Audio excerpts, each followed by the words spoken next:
Thank you. Thank you. So as probably you know, I was a last minute application into the speech. So I'm not very well prepared, and I was texting my husband in panic saying, I just applied for a speech, and I thought it should be 1 minute, but it's actually not less than 20 minutes. And how I'm going to extend my 1 minute to 20 minutes? And he was like, okay, you're going to talk about VR and accessibility and inclusivity. At home, you never speak less than 20 minutes for any of these topics. So let's give it a try. And just to introduce about myself and a little bit of background, why I'm doing this. So probably I have someone like a small devil or maybe angel at my back pushing me and saying, do this, and we will see how it goes. So probably because of this, I graduated game design development, where I fell in love with virtual reality. And I saw so infinite possibilities to use this technology, especially in educational settings. And when I got offered to stay at my university and work with students, help them using VR, help teachers create VR experiences, I was like, yeah, that would be perfect. But when I started, my ideal picture of this technology and usage of this technology was quickly broken because of accessibility and inclusivity. What can be harder in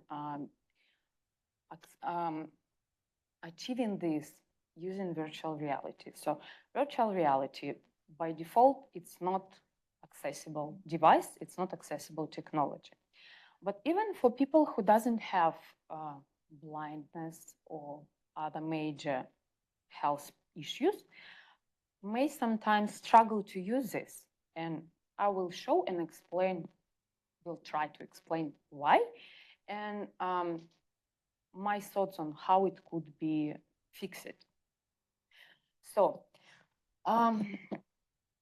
the topic is accessibility and inclusivity. And I decided that when I was thinking through my talk, I thought, accessibility and inclusivity, it's such a narrow topic and focus on some real issues. But I want to extend this to talk about overall user experience of this technology, because in my view, it works so close with accessibility and inclusivity, and one depends on each other, and one can impact dramatically the other. Like they work in conjunction. So we can't ignore accessibility and inclusivity is focused on some real issues, and assume that people who completely 100% health and don't require any adjustments will happily use it. Also, I wanted to extend users. It's not just students. And after all, we have defined 3 major groups of users.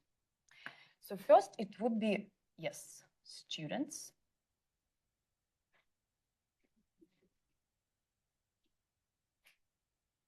They are main users, and they use end product experiences, created experiences, and they use technology itself, like headsets, controllers, in a longer period of time and more frequently than others.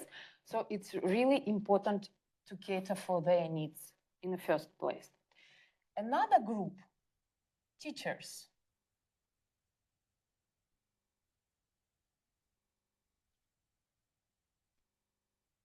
So they use this technology less frequently.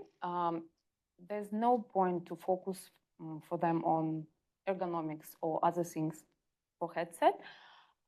They just mainly check content for appropriateness for their subject. So they mainly use experiences created in this technology. And third group would be tech staff, which I am, basically.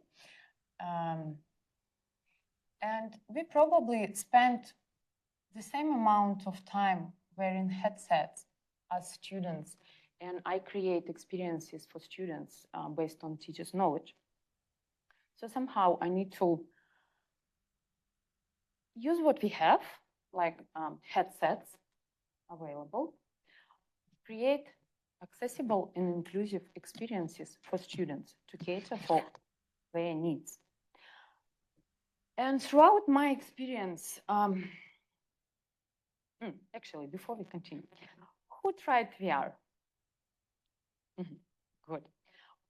Can you say me which headset did you try? Oculus, Meta, what? Any of this? This one? Vision Pro. Okay. Okay. So, just in a couple of words, how did you find it? I loved it. Were there any particular issues you experienced?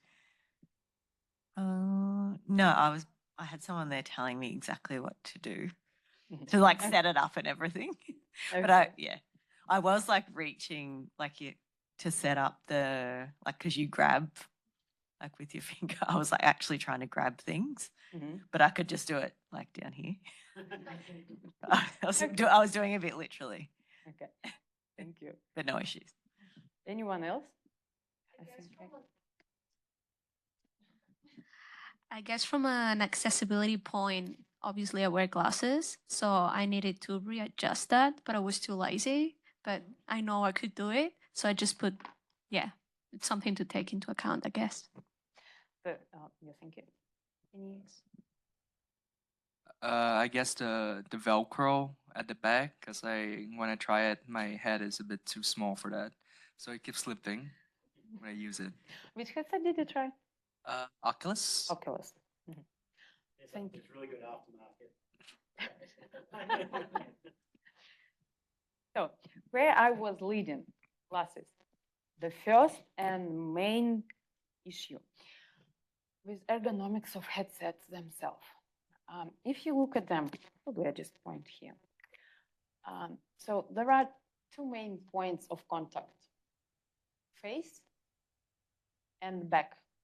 Some headsets like Oculus and Vive, they have this head strap, which has very important target here to support the weight. So if you look at the head of a person, with a long nose. So what do we have here? We have a headset here, sitting like this. And we have these head straps here. I tried Vision Pro. It distributes the weight quite well, but I was missing this head strap because it helps to remove the pressure from the face.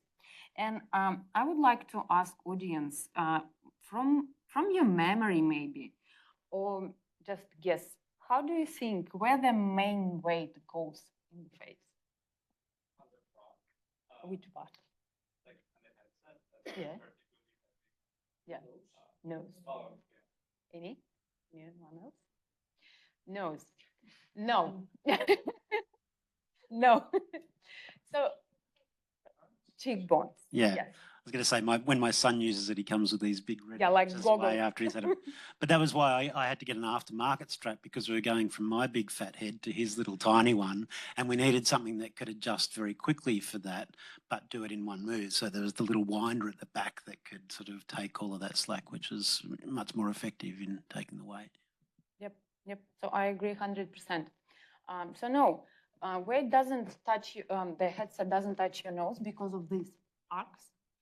And I think the manufacturer and designers and engineers who designed this headset, they thought, okay, nose is the most sticky part of the face, so you want to avoid this definitely. Yes, but then they put pressure on this part. And unlike, it's not just like external or like irritating thing when you take off headset and you see these marks, which might stay with some people if it's few minutes, with some people if they have like any like, do you know when you squish your leg or socks. You take off your socks and you have these marks left. The same, it might stay for half of the day with you. It actually creates headaches. And coming back to accessibility and inclusivity, here we lose a huge part of users who might have anxieties, who might have high blood pressure. They more frequently have headaches. Just people who has migraines, it also creates this tension in this area. It also spreads to this part. So the tension in this area, weight applied to this area, contribute to headaches. And we can't force students to use this for the period of time we want them to use this. We need them to use it.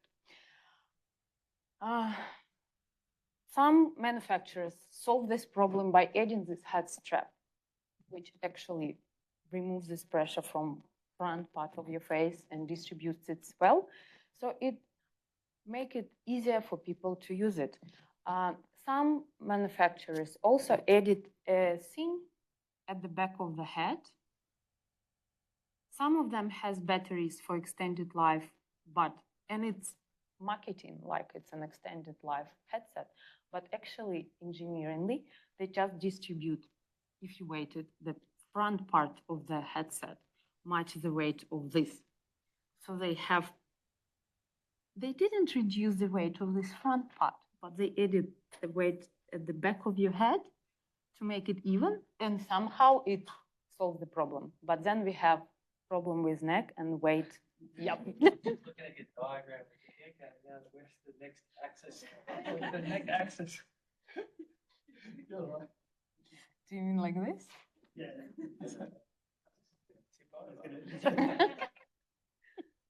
Yes. So sorry, I should be. So anyway, so this solve this problem, and somehow magically it by showing it, I think it tricks our brain. So instead of feeling pressure in the front, we have pressure at the back. And Troy looking at me like this.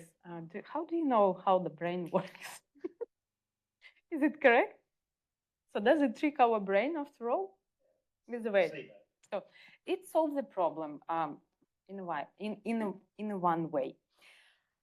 Another part I wanted to point at Oculus headset. Oculus, it's my personal pain because I love the original Oculus. It had perfect ergonomics. It was lightweight. It had strap designed the way you shouldn't add weight at the back, but it was conveniently seated on your head. But when Meta bought Oculus, they tried to re-engineer it, and after all, they returned to the original design. They tried different tricks and tweaks and tried to adjust the straps to make it more convenient, but what they ended up, they made these straps that actually put weight instead of this part to this part, which made it even worse. So while we solving one problems, we create another problems, and it seems like a never-ending circle in this scene. Another question I have for the companies is that they create this, it's visible, it's a fabric. Some headset has Velcro, some heads has fabric. It's soft, it's fluffy, it's very cozy, it's so nice to touch. And when you put this headset on, you feel like, yeah, that's exactly what I needed. But as an institute, when we buy these headsets, it's always a pain point of hygiene. We can't use it multiple times with students without properly cleaning it. It's a must-do thing.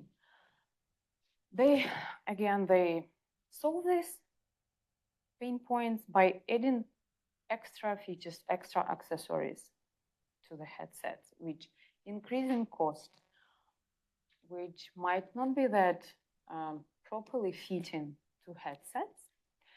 And as a tech staff, I have to deal with it all the time. And it's my pain point. Students worry about this only when they see that it's fabric and they saw another person using it and they don't want to use it after this person. So we have to either buy extra accessories or find a ways how to clean it the way it would look at least clean. With Vive headsets, some have external part replaceable completely, so it's easier. With other headsets like Vision Pro, they do not have any extra accessories. And on top of this internal part, they have fabric head strap, so which makes impossible for us to use it. So they lose a huge user group from institute and other educational facilities. Yeah, like this one. Let me quickly have it my. We thought that VR could create a lights out range for school. It can. It is, and people like to sugarcoat it or avoid this topic, but it is what it is. And when engineers and these brands targeting their users, did they really run research? Who will use them? Who is the main group? Initially, these headsets were meant to be common device at home, like every household will have them. But it didn't happen since 2020 when Meta's CEO promised virtualization of the whole world. This didn't happen, and headsets doesn't come to every household. But these brands, they didn't adjust to reality. And we contacted multiple times Meta. We contacted Vive. We explained them that we are going to use it from different departments, from an institute. Just imagine how many headsets we might need for a class. At least 10. Multiply it, and educational facilities are the bigger group. But it seems to me that we are not in their focus. They do not research it. They didn't assume that students might use it.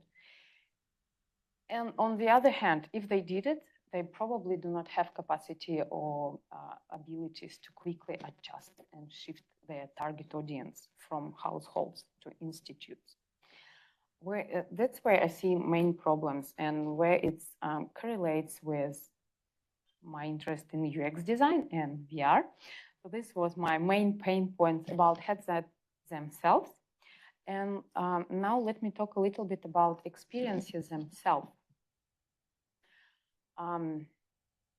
What kind of disabilities we might have? Visual loss of sight, tremor in hands. Sorry?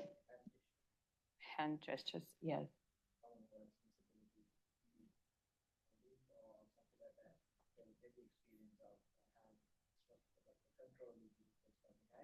Mm-hmm.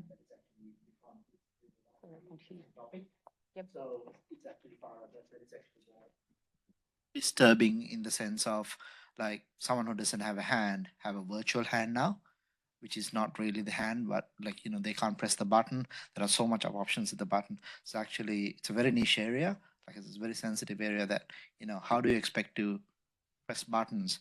If I'm right-handed versus left-handed, a lot of the time the developers naturally go for the right hand for the shooting event or whatever. But what if I'm left-handed, right? So when you come into designing a solution for a VR game, for an example, you need to ask us all these questions like, are you left-handed, right-handed? If you have a watch, for an example, then all of a sudden you got to program that watch for the both hands and tweak it around, and everything has to be duplicated in the code. If I'm being a developer, I'm more than a UX guy, I'm being a developer. That's the pain point that we have when you think about applying this is more for practical. That is the challenges. So much of variance. It's like inclusiveness and diversity as well. Like there are so much of things in terms of VR that can actually trip the user to think, I don't want to use this because this doesn't represent myself truly and doesn't give that immersive experience. So yeah, And I completely understand this and forgot to mention about glasses. So headsets, majority of headsets has spacers. So you can insert into this part to create more room for glasses.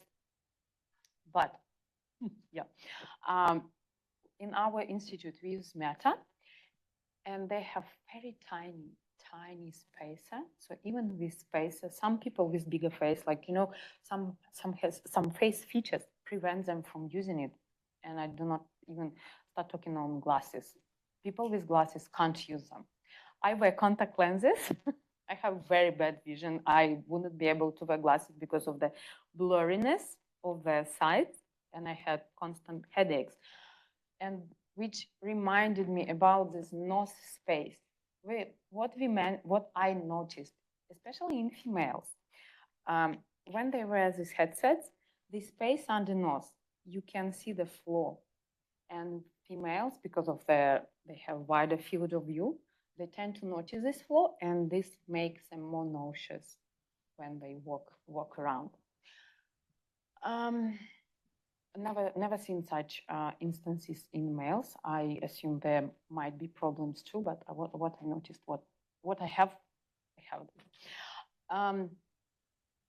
5 minutes left. Yes. Yes, sure. So something I noticed with VR headsets when I tried them was the issue of balance. Yeah. So with someone who would have impairments or, you know, accessibility issues, how is that kind of addressed, or mobility, I guess, with? As an institute, we must cover all these groups, and we have sitting experiences. So instead of walking, we must have sitting experiences. Another thing would be we are allowed to use walking experiences, but it must be a wide, empty space, so no one can hit anything or stuck into, like, hit anything around. Yes. The amount of TVs that have been destroyed by someone launching. Yeah. Yeah, sure. So I own a Quest 1, and the thing is with the Quest 1, it's fine. The thing is with the Quest 1, you could because different people have different distances between their eyes, you could adjust the distance between the lenses, and there's a slider for it in the Quest 1. And I think a lot of older VR headsets all have those. But then ever since the Quest 2, they got rid of those.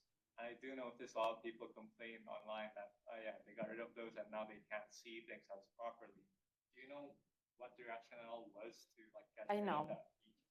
They didn't get rid of this feature, they just digitalized it. So it's supposed to track your distance between eye pupils and adjust the width automatically, which doesn't happen always. Also, for people who wear glasses, this device is supposed to identify your pupils and adjust the blurriness of the screen to your view. So, yeah. IPT. Yeah, thank you. IPT.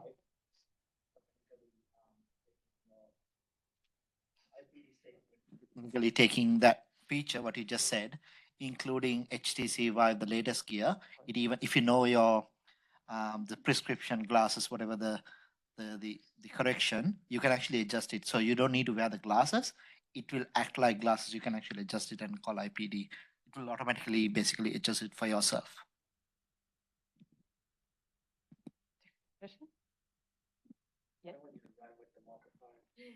Yeah. No, you've been doing so well.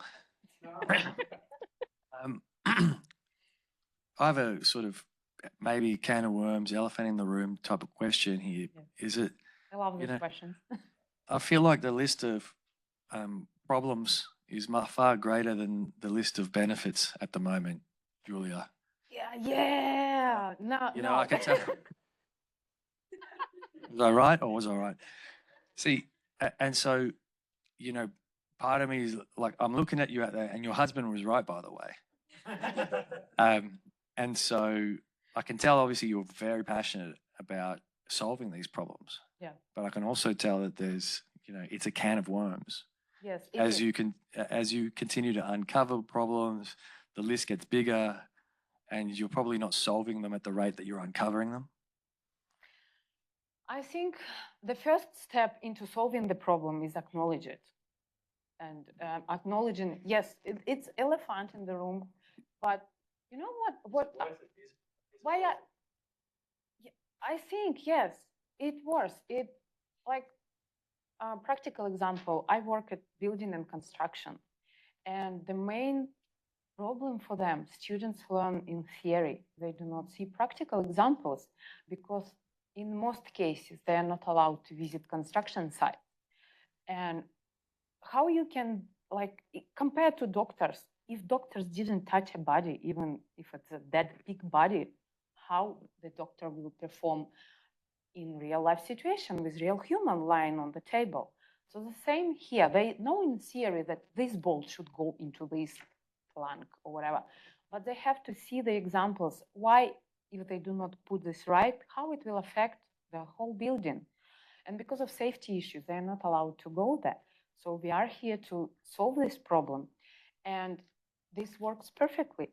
And I was planning to talk about problems for 15 minutes and then for another 15 minutes for benefits. So benefits are, I try to find, as a tech staff, I try to find the optimal headset. I try to find these all features, how to make it usable. And as person who create experiences, I focus on inclusivity. And in our settings, probably main inclusivity would be different learning needs and neurodiversity. This I can address, and this I can solve by myself. So, like making experiences short in time, straightforward, one line, no multiple branches, and guide users. Use plain English, plain language to cover all language groups, like not native speakers.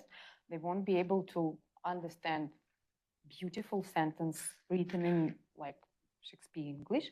They need just clear instructions. Do this, get this. This is what it means. This means that. So to conclude, if companies who develop this headset, if they would put probably more attention or put more research into these devices, into their uses and how these devices used in real life, these problems could be solved and we would enjoy using it for reasons, for particular use cases.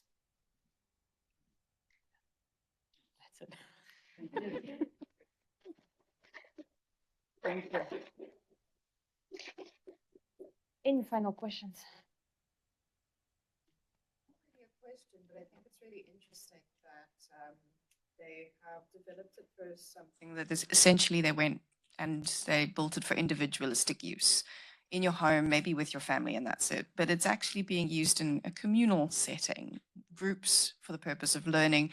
That's very different from leisure time at home. It's more constructive, more guided, more focused, but also through a collective of people. So do you feel if their research was focused more on collective functions and collective use that we would be able to solve more of the problems? I think so. I think so. And I think there's multiple issues with these companies, with the approach, with willing to get profit rather than to bring benefits and to end users. And with the Vision Pro, it's such anticipated and marketing headset. I'm thrilled to actually put my hands on it. But did you know that this head strap comes into individual head size? So when you buy your Vision Pro, you send them the measurement of your head. So, and my first question, my husband twice bigger than me. I asked, okay, do we need 2 head straps? Yeah, just a comment on your comment, I suppose. It's kind of a symptom of the time that this all sort of came to play. You know, I think it was the perfect storm of COVID and everyone being locked down at home where the metaverse came to rise and then gave a bit of sort of more of a market for the VR headsets. Yeah. And therefore, you know, the user was someone at home, Yeah, maybe. an individual. So I don't think you've been thought about at all, basically. Like, I don't think they thought about institutional users, clearly. Yeah. But I think there might be a future job for you there, Yuliya. I wish I try. No, no. I try to get to Meta. I try to share our findings, our insights with them, but they're completely ignoring me. Like, you know, it's okay. Repeat as many times as it's needed.